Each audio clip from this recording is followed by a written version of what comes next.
The attorney for University of Minnesota basketball standout Reggie Lynch says his client didn't do it. This comes after a third woman lodged allegations of sexual assault against him. The incident allegedly happened off campus on April 7th of 2016. Lynch claims that he never had sexual contact with that woman or another who made similar claims on April 28th of 2016.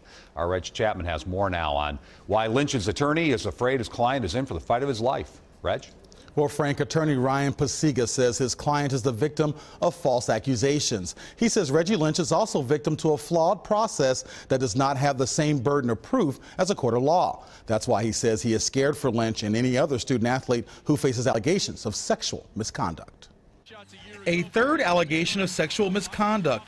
This time, the University of Minnesota's Equal Opportunity Office recommends Reggie Lynch face expulsion. What I have to operate on is that Reggie Lynch is falsely accused. Attorney Ryan Pasiga says his client Reggie Lynch has not been given a fair shake when it comes to proving his innocence. Because he's already been deprived of a fair investigation by virtue of evidence that can no longer be collected and tested in two different instances. He points to the more than a year of time between when the alleged incidents took place and when they were reported as a problem when it comes to collecting forensic evidence. He also thinks Title IX investigations are flawed and that system needs to be revamped. What is the average person who is going to judge whether something happened or not? How are they going to presume him innocent?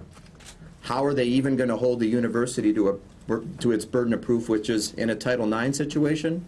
A preponderance of evidence, much less than in a criminal courtroom. For now, Pasiga says he will concentrate on the hearings that will determine if Lynch will be suspended and banned from campus or expelled from the university. He says he is aware of all of Lynch's options. Whether that is continue on with panel hearings or just say, you know, enough of it is enough, this isn't even worth going forward, and explore other options that he may have in his basketball future and his life as well.